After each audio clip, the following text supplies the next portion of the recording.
Alright, so I just want to give my immediate reaction to the Caleb Plant vs Trevor McCumby fight that just took place on the Canelo vs Berlanga undercard, seeing as I did a rather detailed pre-fight video about that particular fight.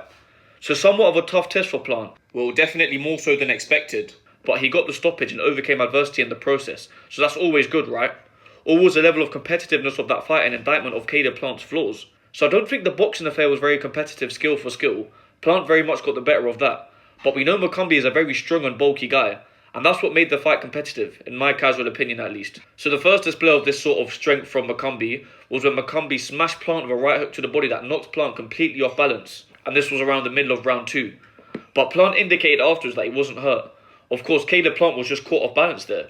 However, at the very end of round 2, McCumby would leap in and land a clean left hook to the jaw and then appear to sort of shove Caleb Plant to the ground afterwards. And Plant did look rocked when he got up, the way he leaned into the ref. And McCumby was just trolling and clowning him afterwards. There was a lot of gamesmanship in this fight. But yeah, that shot he landed at the end of the round, because he sort of shoved him down afterwards, the referee obviously didn't rule it a knockdown despite, how sort of rocked Caleb Plant looked.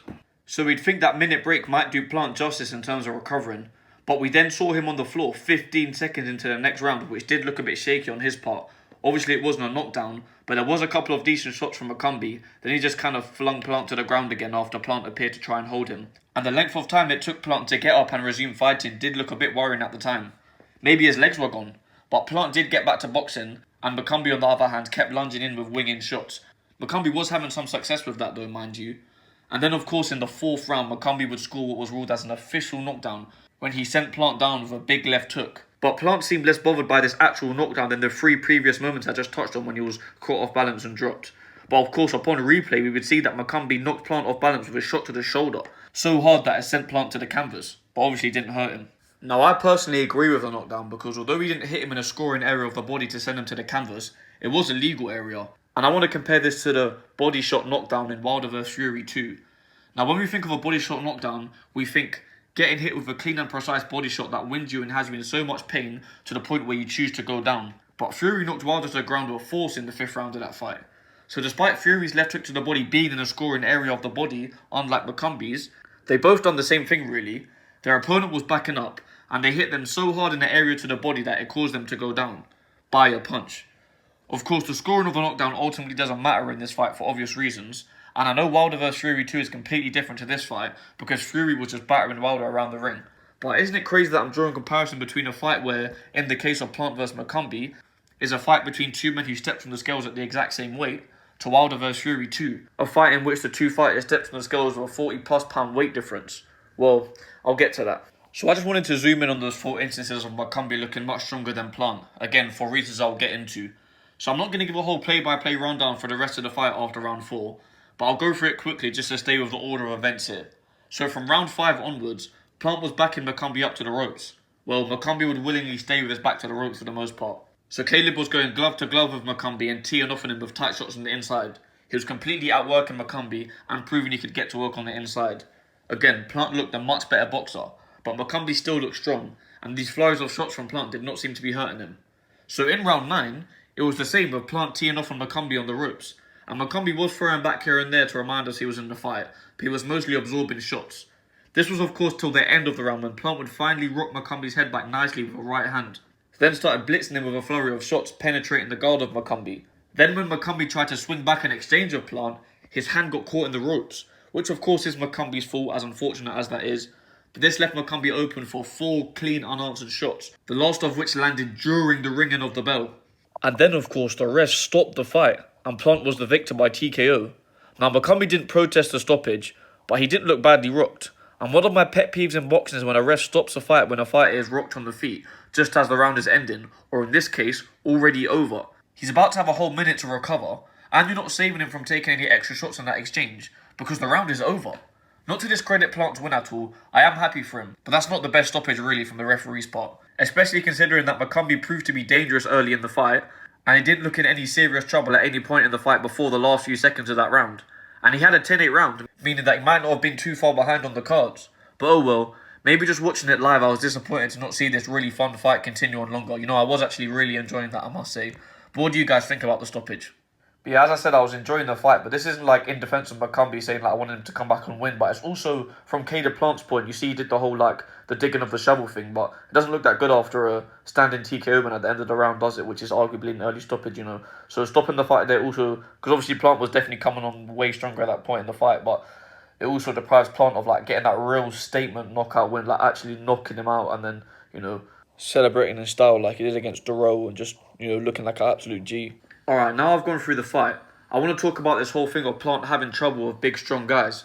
Now, in my pre-fight video for this fight, I spoke about how I see people in comment sections talking about how McCumby will beat Plant because Plant can't handle big, strong guys, apparently. And I deemed this absurd because I said they're basically comparing Trevor McCumby to David Benavidez. Of course, McCumby being the guy who's only ever fought journeyman.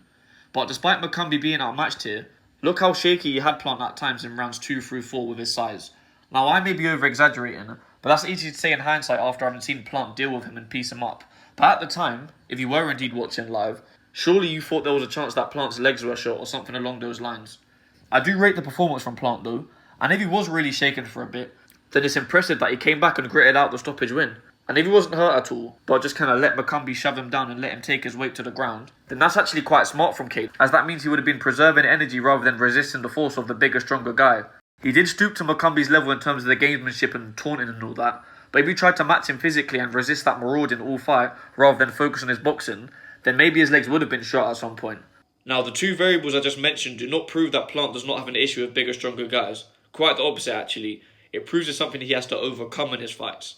Now, is that necessarily a bad thing? He won this fight. I know against an untested opponent. But in terms of the Benavidez fight, his very last fight before this one, of course, Benavidez was massive at the weight, and that was a competitive fight.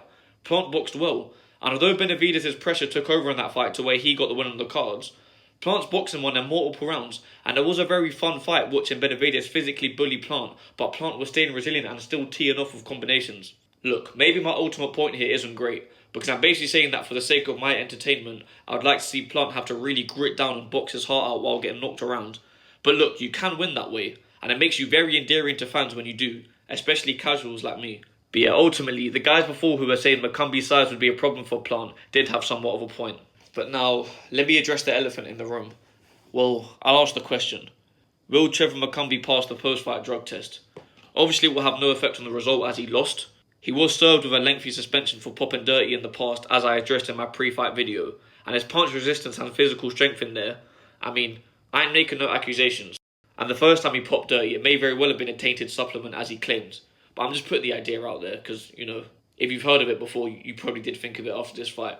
Also, I want to add that this fight had a fun build. You know, the unknown McCumby tried to rattle Plant a bit. And I wasn't so sure that it would deliver in the fight after all that. But as far as I see it, it did. As for the rest of the card, well, we saw another guy who was coming off of a loss and a year-plus layoff survive a knockdown and go on to win. That being Stephen Fulton earlier in the night, bouncing back after his loss to O.M.E in a fun fight with Carlos Castro. Rolly Romero also bounced back from an L tonight to get back to winning ways. And obviously there was the Lara vs Garcia fight for the middleweight title, which wasn't so great.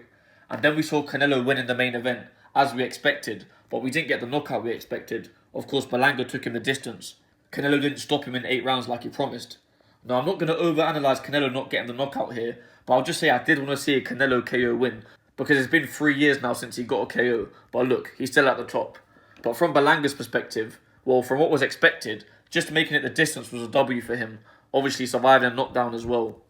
Now, I'm going to segue this into looking at what's next for the 168-pound division after the unified champ just made a successful title defence and the former champ of the division just got back to winning ways.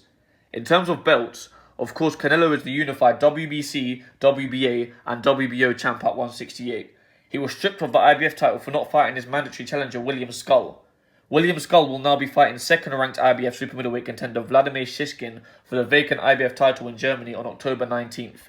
In my last video, I expressed my dismay with Canelo being stripped as it will result in a vacant title fight between two guys with no resume. Well, I was going in on William Skull a bit, or not so him, but the IBF are having someone with his resume at number 1. So Shishkin must have a worse resume being at number 2, right? No, the fellow undefeated contender Shishkin actually has a better resume than Skull, off the fact alone that he has a win over a former world champ. So the fact that Skull is ahead of Shiskin in the ranks again proves that the IBF system is not meritocracy based. But yeah, let me not go on about that. I'm not even going to watch that super middleweight world title fight live probably, because it's likely going to be on at the same time as the O'Hara Davis vs Adam Azim fight, and I ain't missing a domestic fight like that for a random vacant title fight in Germany. Now if you watched that last video of mine, you will know I am obsessed with Undisputed, and for that to happen again at super middleweight, Canelo would have to fight the winner of the vacant title fight between Shiskin and Skull to get his IBF title back, but obviously that won't be a money fight. Now, I'm hard-pressed to determine who ought to be or who probably will be Canelo's next opponent, but you never know. It could be a big super fight with someone from outside of the 168-pound division, because there's not exactly mega fights to be made at super middleweight right now, is there? Well, after beating McCumby tonight, Plant did become the WBA interim super middleweight champ. Of course, Canelo is the super WBA super middleweight champ, but Plant vs Canelo 2 ain't really what I want to see next. Nah, I reckon Plant vs Berlanga is the fight to make now. The beef has been brewing for a good while now, and they had a little back and forth with the pre-fight presser for this fight night, which was quite funny. There seems to be some real bad blood there. Apparently Berlanga rocked Plant years ago in sparring as well, when Berlanga was only 18, so we love a bit of sparring history talk in the feud between two boxers. Plus, based on all the stuff I said about, big guys being a problem for Plant, and the fact that Berlanga just went the distance with Canelo, off a whim spurred by what we just saw on that card, I'd say Berlanga beats Plant. But if Plant beats Berlanga, then I reckon Plant vs Canelo 2 will be up next. Especially if he stops Berlanga, he'd be going the old Munguia route there. Canelo went the distance with John Ryder, then Munguia stopped Ryder, and everyone made a thing out of that as if that meant Munguia could beat Canelo. And then that fight between Canelo and Munguia went on to be made. And of course, if Plant beat Berlanga, he would still be the WBA interim super middleweight champ. And if Plant vs Berlanga gets made, there will also be the story that, Berlanga just made it the distance with Canelo, but Plant did not make it the distance with Canelo when they fought. And what's next for Canelo? We're all a bunch of casuals here, so you can give me your wildest shout in the comments, even if it be Crawford. Now here's another thing I want to touch on. Remember when Canelo fought Kovalev back in November 2019, and that fight was delayed for the inaugural BMF title fight between Nate Diaz and Jorge Masvidal at UFC 244.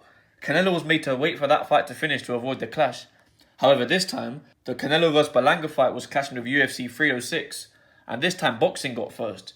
UFC is the one that went on later to avoid the clash. Now, I stayed on the stream of the Canelo vs Berlanga fight for the post-fight interviews, and I was thinking that when I went onto the UFC fight, it would be in the middle of the main event between Merab and O.M.E, and I would have to rewind back to the start.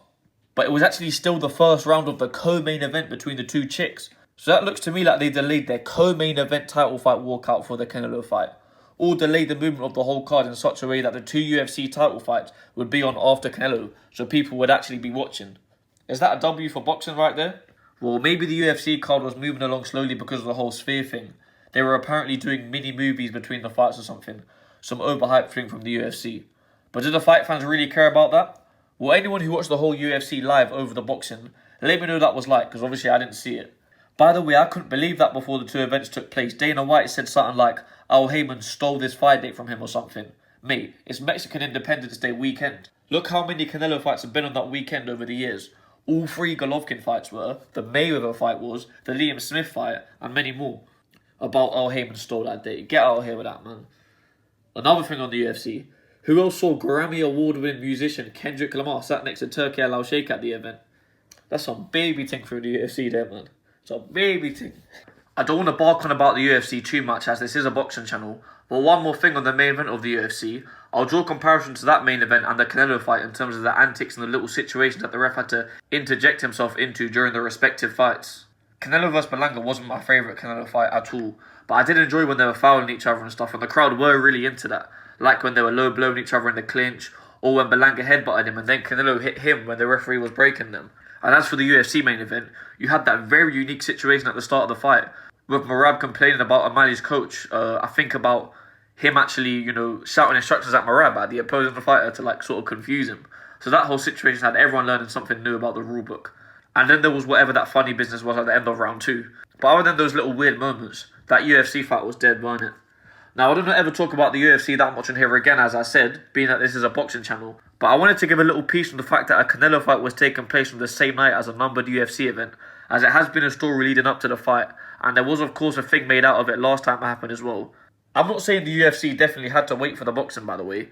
The Canelo undercard was moving fast in terms of the gap between fights, so maybe the boxing was intended to finish a bit earlier to avoid a potential clash. So the UFC finished very late, seeing as its co-main started after Canelo finished, And here in the UK, it was actually 7 a.m. when that fight between Merab and O'Malley finished. Imagine how hard it is being a UFC and boxing fan over here in the UK, up all night watching fights until 7 a.m. Then imagine you like football as well, because for some odd reason, this weekend, the North London Derby is the early kickoff on Super Sunday. So yeah, that schedule is just brazy. But yeah, I've waffled on, man, and gone off topic from boxing, so let me close out here. So comment what's next for all the guys who boxed in the Canelo card. Let me know what you think was fight of the night, and let me know if you think that win over McCumby does good for Caleb Plant. And you have been listening to O.M.E. Boxing.